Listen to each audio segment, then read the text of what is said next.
আমরা যে প্রান্তরে আছি সেটা হলো ময়মনসিংহ ঐতিহ্যবাহী ফুলবাড়িয়া থানা সন্তোষপুর রাবার বাগান। সে প্রান্তর দিয়ে আমরা মাছ পথে যাচ্ছি, আমরা গারো বাজারের উদ্দেশ্যে।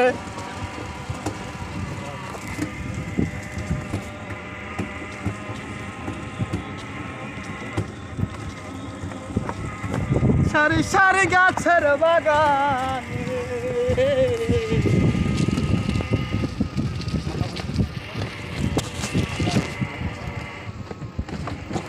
মজা পাইলাম না বুঝলা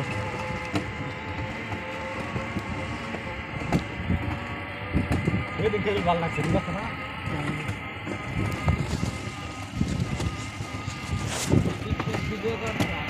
আমি তো চাইছিলাম